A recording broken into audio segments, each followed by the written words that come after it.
Bom dia, família.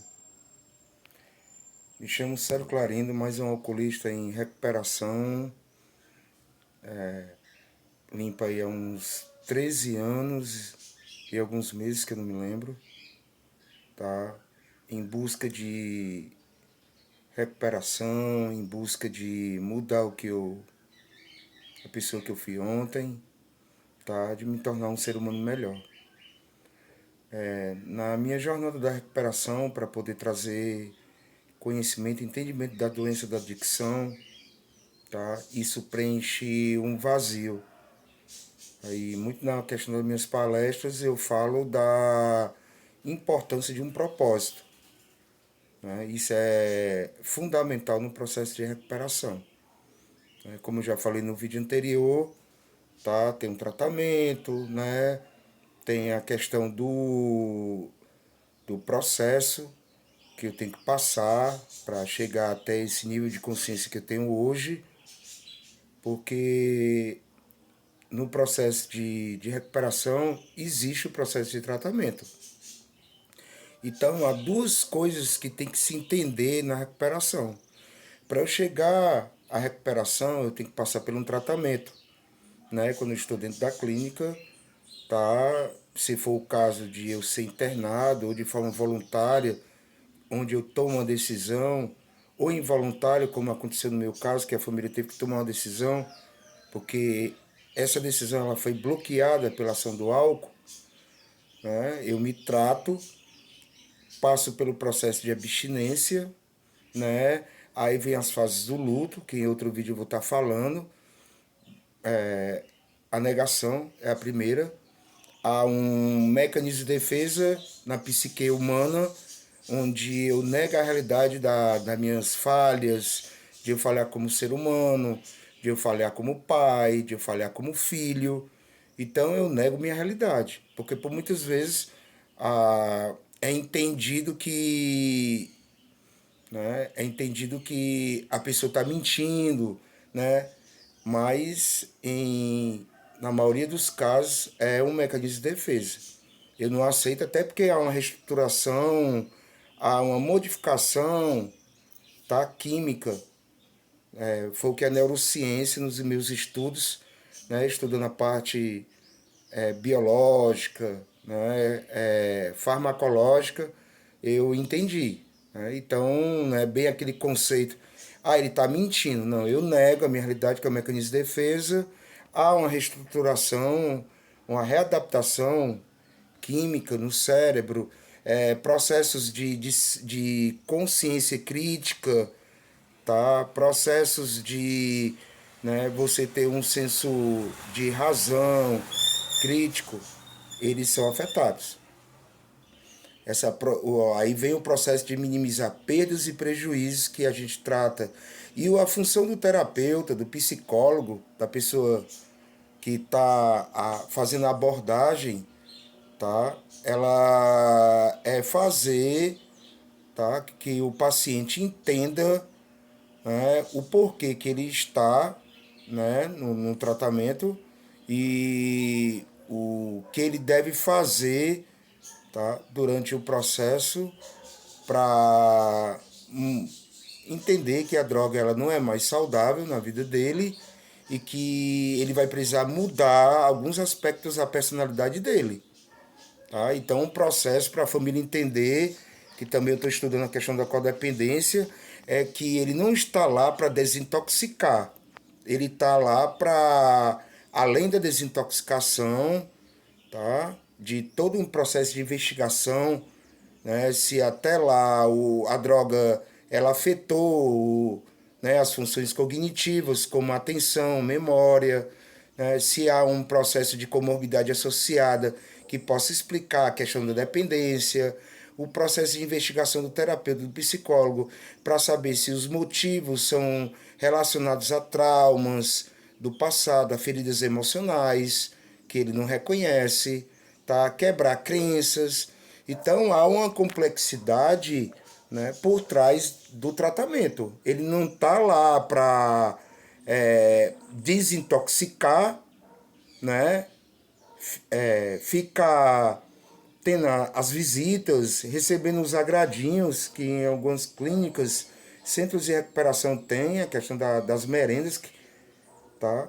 E ele não está lá só para isso, ele está lá para desintoxicar, né? Para que o psiquiatra investigue até que ponto a droga afetou as funções cognitivas dele, funções executivas, como atenção, memória, senso crítico, e o processo de mudança, né? A literatura de Alcoólicos Anônimos, Narcóticos Anônimos, ela é inserida nesse contexto, porque já começa aquele processo de ele entender que aquela abordagem filosófica ele vai mudar a percepção dele da realidade.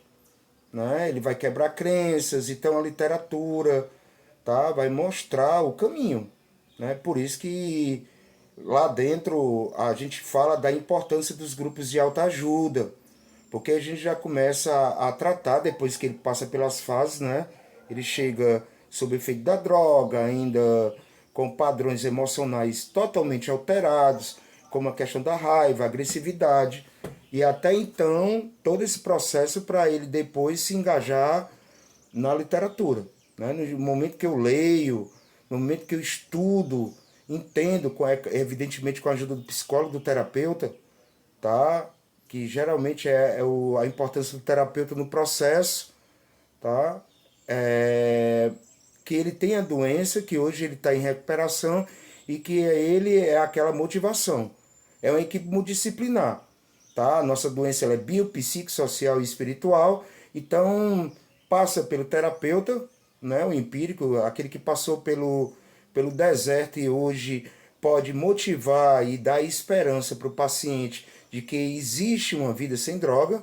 O psicólogo para tratar as questões, né, de traumas, né, usando abordagens como a terapia cognitivo-comportamental, para mudar aquela questão das crenças, onde é muito interessante a questão da terapia cognitivo-comportamental.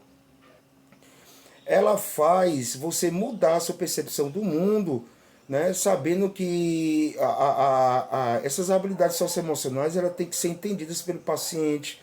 Então não é a questão da situação em si, é a questão como ele olha, ele reage àquela situação. Então há técnicas científicas e abordagem para que ele mude essa percepção. Hoje eu vejo um mundo diferente diante de uma situação, de uma adversidade, né, de um problema na minha vida, eu vejo ela totalmente diferente. Antigamente as crenças limitantes, que a gente chama, falsas crenças, eu encarava o mundo como um campo minado, eu encarava o mundo, todas as pessoas são desonestas, porque eu já tinha passado por situações onde fui traído, né, onde os meus melhores amigos e pessoas próximas, né, viraram as costas. Né? E aí eu comecei a encarar o mundo de uma maneira pessimista, né? Como alguns filósofos trazem essa questão da dor, do pessimismo. Tá? Schopenhauer é um, tá? Mas graças a Deus outros filósofos me mostraram uma visão mais otimista.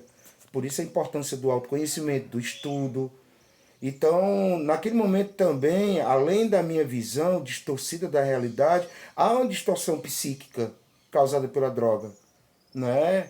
Há um processo onde a falta dela da apatia, né? Porque o meu corpo ele acaba sendo estimulado, tá? O sistema de recompensa, a questão da dopamina, né? Então eu fico no estímulo lá, feliz, né? 24 horas, tem a divisão das drogas entre as depressoras, perturbadoras, né? E as estimulantes, que depois em outro vídeo eu vou abordar, que mexem com o sistema de recompensa, né, da dopamina. Elas produzem lá, estimulam, só que depois o corpo, em algumas situações, ele não produz de forma natural esse estímulo, esse prazer. Né?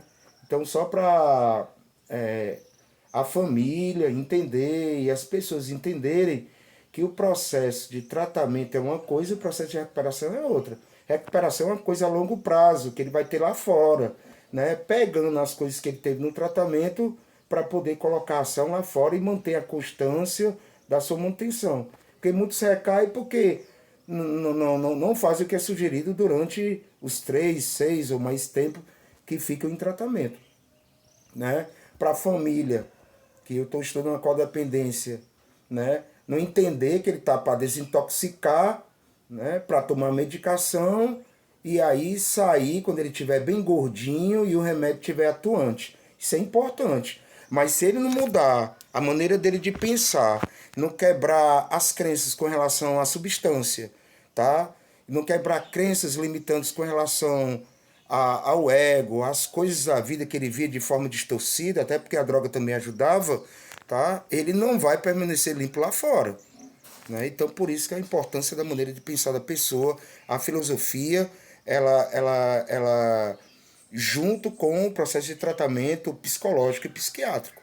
Né? Então, por isso a necessidade do tempo, onde ele vai ter que passar por esses processos de estágios, né, do luto, como a negação, né, a raiva, a depressão, a negociação, que é a barganha, tá? Até chegar à fase de aceitação. Então, se você analisar 3 meses até 6 meses, tá? É muito pouco tempo para uma mudança de atitudes e hábitos e uso de droga ao longo de uma vida. Então a família tem que entender isso. Tá? O meu cérebro ainda está sob efeito, o meu corpo, parte biológica. E outra coisa, a última coisa que eu fiz, dizem que a excreção da droga, ela varia de organismo para organismo. Tá? Então eu não posso pegar, né? Por isso que eu falo muito. Às vezes o que falta é falta de conhecimento e entendimento sobre a questão da dependência química. Ela não é simples, não. Ela é muito complexa, tá? E para quem não vai buscar o conhecimento, aí fica mais difícil. Tira o paciente ainda nos estágios de raiva, ainda ressentido, tá? Não dá tempo dele, do corpo também, a mente dele se acostumar sem a droga. Ele não muda a maneira de pensar, ainda continua com as feridas emocionais, não dá tempo para tratar. E aí o que dá é o seguinte, é a recaída, né? A recaída. Então sou muito grato ao meu poder superior, pela minha família, por não ter caído nas minhas manipulações, chantagens e vitimismo, porque eu tive padrões, né, de comportamento o ego, ele me impedia de ver a realidade, então isso foi quebrado. Porque eu fiz escola técnica federal, porque era um dos melhores lá na minha empresa, eu sabia tudo sobre a vida, tá? Essa resistência à mudança, ela também faz parte do processo de tratamento e os profissionais eles estão lá para quebrar, mas para isso precisa da estabilização do nível de consciência com relação à medicação, porque por muitas vezes a família não entende. Não é porque eu parei que eu voltei a ter o meu nível de consciência, tá? De uma hora para outra. Eu estava dias e dias usando, onde esse nível de consciência ele foi bloqueado. Como é que eu chego de repente porque eu parei? Não, ele vai voltar com o tempo, porque meus padrões foram modificados, tá? E de uma hora para outra eu vou voltar. É claro que o que vai estar atuante vai ser uma pessoa doente, ainda na obsessão e na compulsão, onde a parada da substância, tá, não me livra da obsessão e da compulsão. Ela vai se transferir para outras áreas, para mentira, para manipulação, tentar me auto-sabotar, para a questão da comida, ou a questão da masturbação. Então, essa obsessão e compulsão, ela ainda vai estar atuante por um bom tempo. Tá? Não é porque eu estou gordinho, estou tendo um discurso bonito na visita, que, né, nas visitas terapêuticas, que eu estou preparado, não. Porque a medicação estabilizou. E o processo de autoconhecimento, de eu entender a complexidade da doença, eu mesmo como paciente.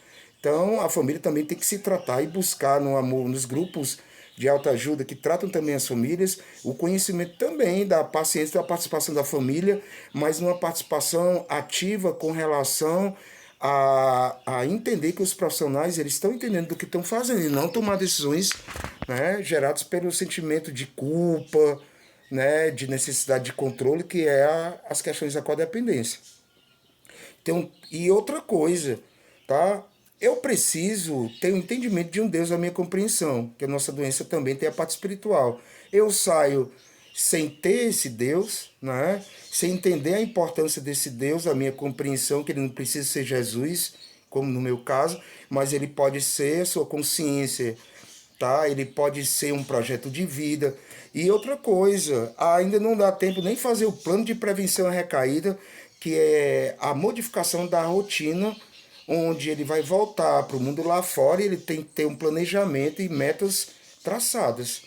Então, só por hoje, tá? Eu fico muito grato por estar passando esse conteúdo para vocês, com o objetivo de tratar as famílias para que elas não tomem decisão geradas pelo sentimento de culpa e emoção, e fazer eles entender que no processo inicial a resistência, a negação, elas fazem parte do processo. Ele não queria o tratamento. De repente eu estava usando algo que estava me confortando e de repente aquilo é retirado. Então há um baque na mente, há um baque da parte biológica. A gente sente aquilo. É claro que eu não vou dizer que eu vou usar droga, porque muitas vezes eu escondo aquilo, né? Porque a manipulação eu pretendo, de uma certa forma, a questão da autossabotagem, sabotar meu tratamento para voltar a usar. Então eu vou ameaçar, eu vou chantagear, e a família tem que entender que aquilo são características. Ah, é defeito de caráter, fala caráter. Não.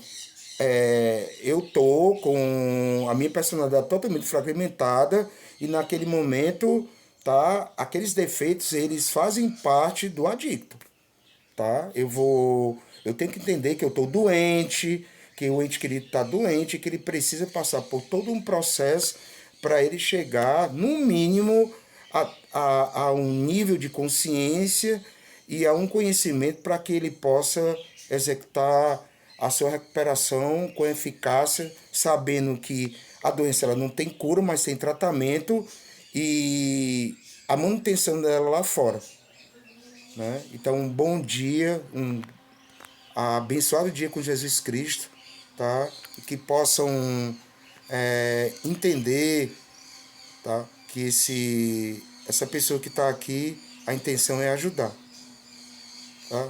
Um propósito. Muito obrigado, Jesus, por ter me dado um propósito de salvar vidas. Bom dia.